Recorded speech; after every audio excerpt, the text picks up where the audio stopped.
Hello, g'day, how you going? This is Linda from Jar of Marbles. I hope that this finds everybody well. I'm Bob. Yes, I know Bob. And yes, well, you know this Bob. It's Bob and Linda here.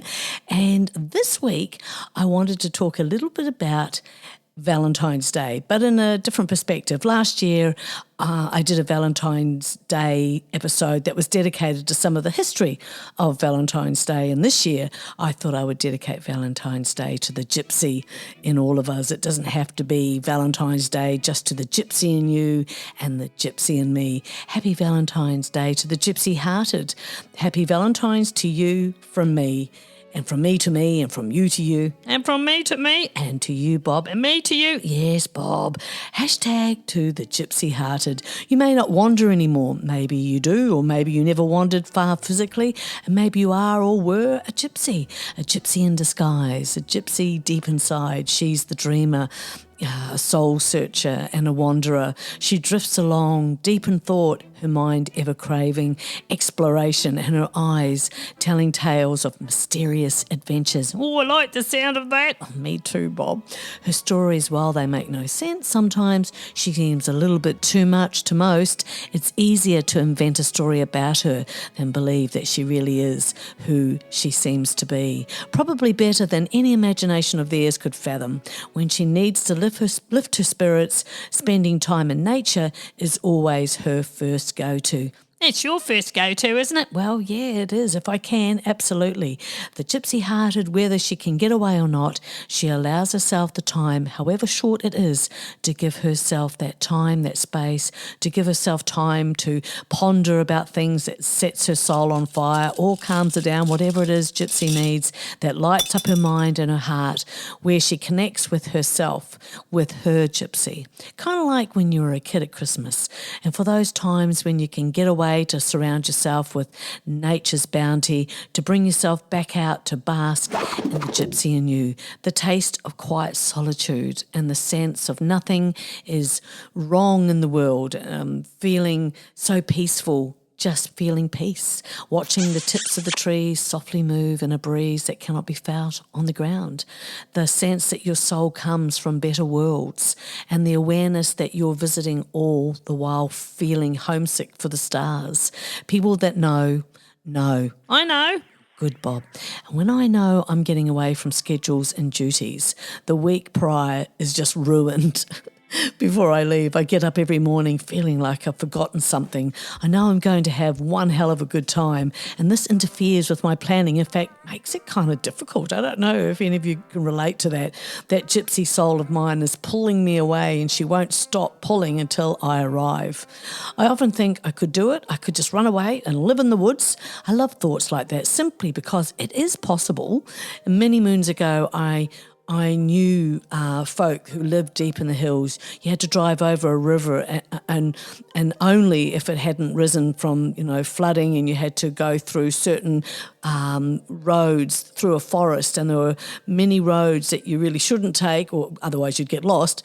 And on arrival, it was a house made with large river rocks and beer bottles, acting as amber lighting throughout the house. It was glorious. There was no electricity, but a generator when they decided, maybe they're going to watch some TV or put on a record or something. But a gigantic fireplace. It was the biggest fireplace I've ever seen in my life. And it had this huge chain coming down from the central part of the chimney. And on it, the lady that lived there used to make the most amazing pizzas inside this huge cast iron pot.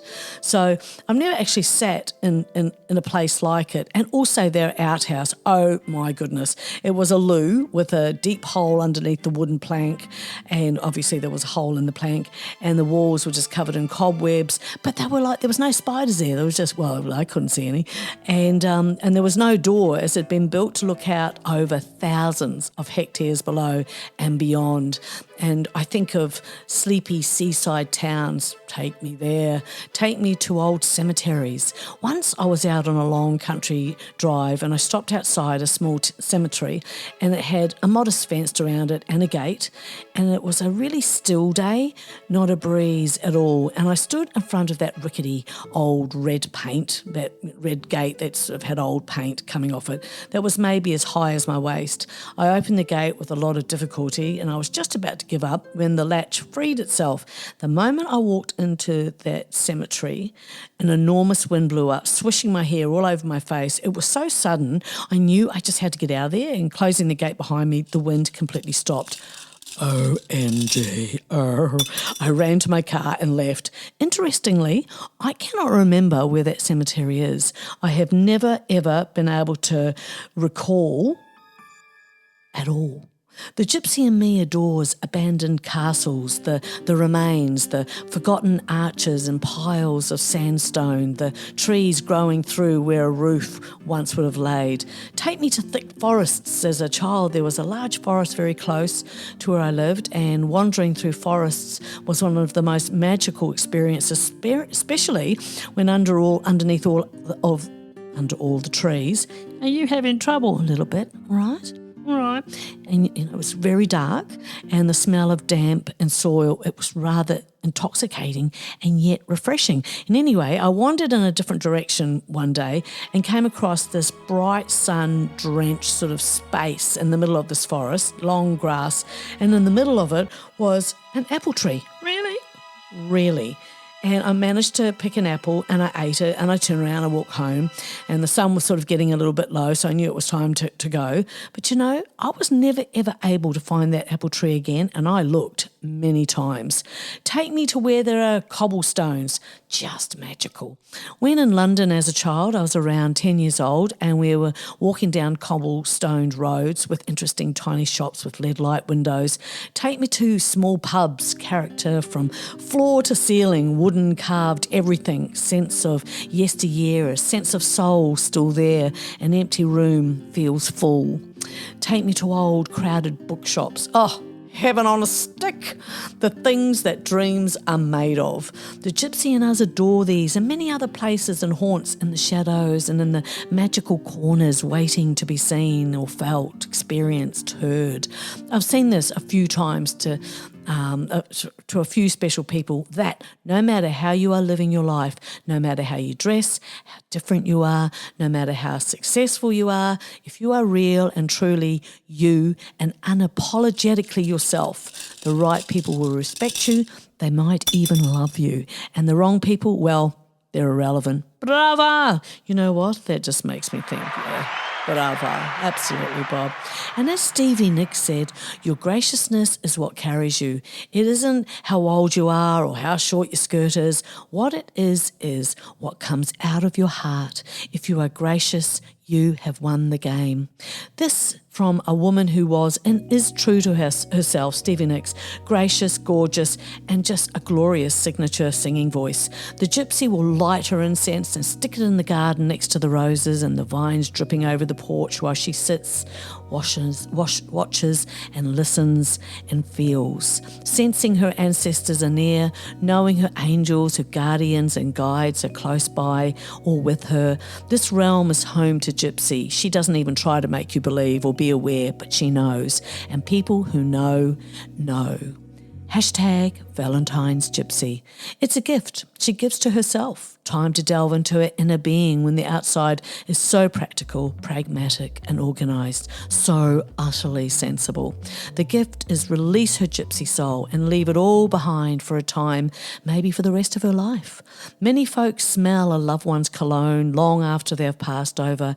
A gypsy woman wouldn't doubt you for a second, or a gypsy man. In fact, you would make her feel at home for a moment to be a kindred spirit who can freely say, I feel my mother around me today.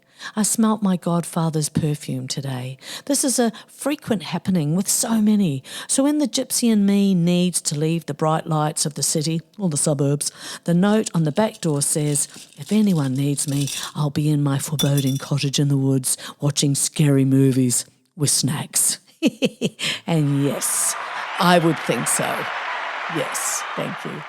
This gypsy does this at least once a month, as you know. I did not get to my 60s without giving myself permission to do so, and to do the one thing I find myself at complete peace, and that is being cottage bound in the woods. The weather never stops me. In fact, the worse the weather, even better. Being unwell doesn't stop me. I go to heal. Some days it is helpful to meditate. I write music and enjoy clarity. That in itself is just such a gift, isn't it? Sometimes I go to write, dream and listen, enjoy the quiet. And other days it's helpful to scream into the universe as loudly as you can or sing as loudly as you can. Then there are days that call for all of it.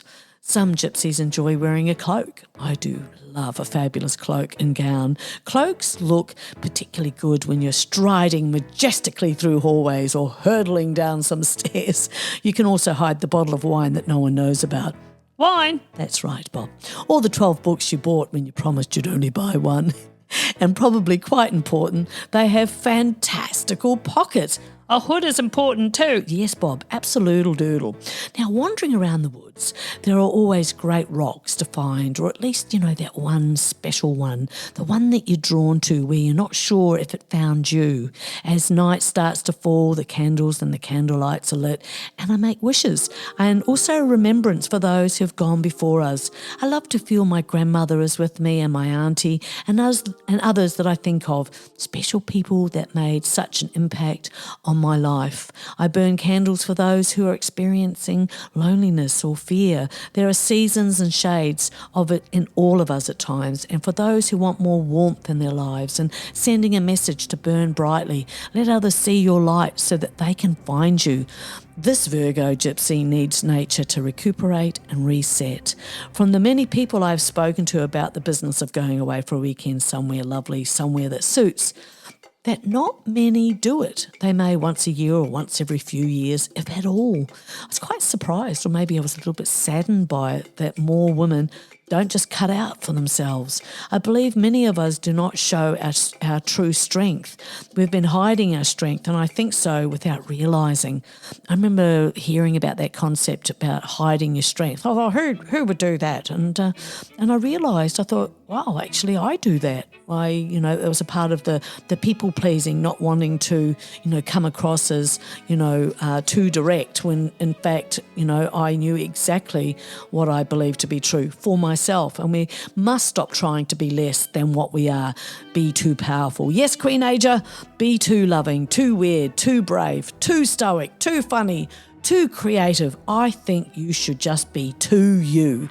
Absolutely. That's right. Thank you very much. Good. We must remember the dark nights of the soul that we have already passed through. Some of us circle those memories and say, never again. So we play placid in order to not wake up the devils. Remember how you came to the surface again, albeit impossibly awful, and never seemed to end or feel better enough for the longest time, for years. Where were you in those years of bare survival? You were there and fronting up every day for your kids and doing what had to be done for them and for you only because you cooked their food, their sustenance and ate with them. You may not have cooked had it only been you. Your kids made you care or look like you were caring for you. Years of what seems like very bad decisions that snowballed into problems bigger than you could have even invented. Remembering, thinking you had landscapes in you that you had in front of you and you would imagine all the shades of green and that you would be there one day. You knew there was more, but you didn't know how long it was actually going to take. So while you waited, you kept cooking meals and washing everyone's clothes. You are a survivor. You're a gypsy survivor. Maybe you've never thought of yourself in those terms. Maybe it's time.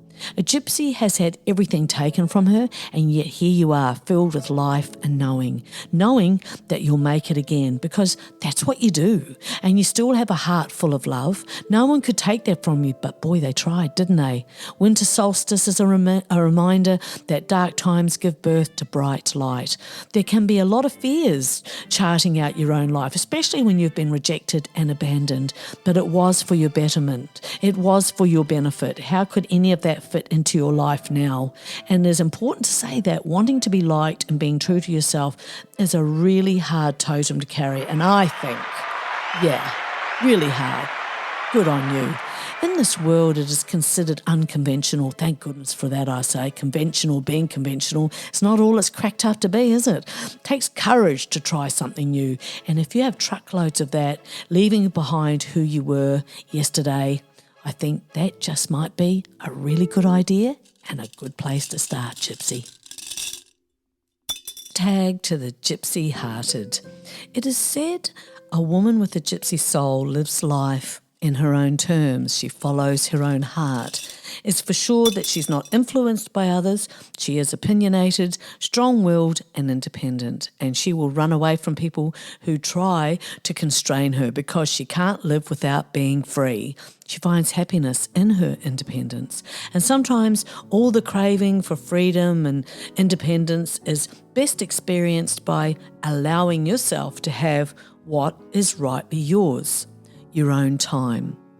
A gypsy soul is always excited about new changes. She loves adventure and experimenting with new things, whether it be cooking or concoctions and new ways of doing the same old thing except minus the chemicals.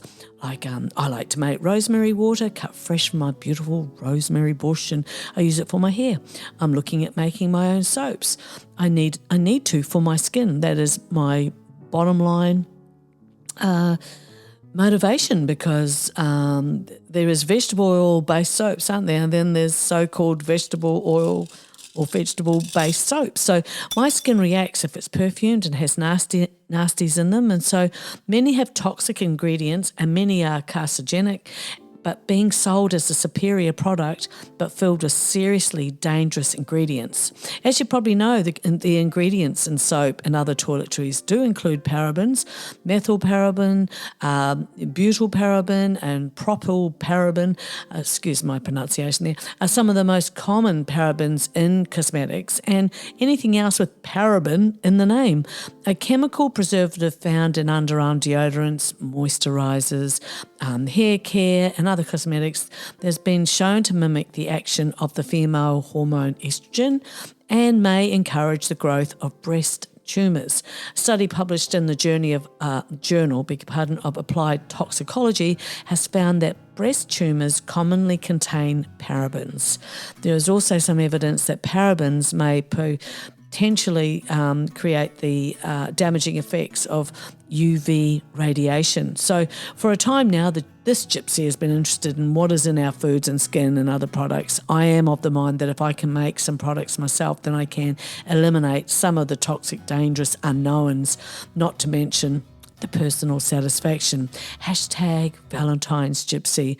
Such a woman will continuously update herself to become knowledgeable in order to place her hands her well-being in her own hands. And I think, are you doing yes, I am. That's right, Bob. Yep, you better believe it, dwellers. For example, homemade deodorant is so easy to make and works a charm, and no nasties are going into your lymph nodes, which, under your arms. Boy, you really mean business. Always have, Bob, in one way or another. Hashtag to the gypsy-hearted. Gypsy is always seeking adventures and to do things that are different. If you meet her after a year gap or longer, you might be surprised to see what else is she up to. She is happy in her own world because she knows how to live. Because she knows how to live. I love that. Yeah, me too, Bob. There is happiness to squeeze out of your day by doing and applying yourself to projects, both large and small.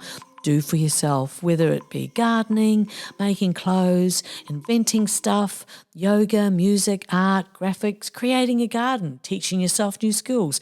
We have to cheer ourselves on. I am cheering you on. That's right. Very good. Hashtag Valentine's Gypsy. There are 2 points of inspiration behind Gypsy the song, as stated by Stevie Nicks, the first of which is a nostalgia for her life before Fleetwood Mac. Before joining the group, Stevie lived with Lindsay Buckingham, who would also join Fleetwood Mac. Stevie and Buckingham were musical and romantic partners, but only their musical partnership endured. Nicks met Buckingham at a high school party when he was singing California Dreaming by the Mamas and the Papas. They did not see each other again until college, where they started a relationship and a musical duo called Buckingham Nicks. They barely got by with the income from Nicks' work as a waitress and cleaning lady. They could not afford a bed frame, so they slept on a mattress on the floor. In March 2009, Stevie Nicks gave an interview to Entertainment Weekly discussing the inspiration of the song Gypsy. In the old days before Fleetwood Mac, Lindsay Buckingham, and I had no money, she said, so we had a king-size mattress, but we just had it on the floor. I had old vintage coverlets on it, and even though we had no money, it was still really pretty. Just that and a lamp on the floor, and that was it. There was a certain calmness about it, and to this day, when I'm feeling cluttered, I will take my mattress off my beautiful bed, wherever that may be, and put it outside my bedroom with a table and a little lamp. I just love that. Isn't that gorgeous? There are crossroads in life, stops where circumstance offers a chance to review your life. I did that last night. I was having a chat with a cherished friend, and we both agreed that we loved our lives. We do not get off scot-free. We have challenges, of course we do, but we love our lives. We enjoy getting up early and heading off to the gym, having a coffee, and then setting off into our day. There are giggles and opinions, shared and silliness, so we are streets ahead before it's even 7 a.m. I know. So showy offy, but I don't care anyway. Self-care for our gypsy souls is in action, and we aspire for anything that creates more space for peace. That may include turning down invitations that we cannot go to if we are tired or we are not wanting to go for whatever reason, might not feel like it. These types of decisions open a portal to slip into in order to be true to ourselves and breathe a little deeper, feeling that delicious sense of honouring yourself, for the world will keep on turning, and before you know it, it's your birthday again. It's all moving at a fast pace, isn't it, this life thing? And I plan to just enjoy it and have nice sleeps. Is that it? Yep, that's it. Oh, and watermelon. Watermelon, enjoyment, nice sleeps, and watermelon. Okay. Keeping it simple is key, Bob. Well, it looks like it's that time again. No, I don't want it to end. Yeah, it's time, Bob. I think I've covered what I wanted to cover. Valentine's Gypsy. Yep, that's the one. I'm happy you joined us today. Yes, as am I. Very happy about that. And hope you enjoyed us a wee bit. So say good day to the family. And me. Say for me and me too. Okay, and me too, Bob, from us. Give the crow a bow or a bow. Bow or a bow. Whatever you want to give the crow. And we'll see you next time, okay? All right then. Bye. Bye.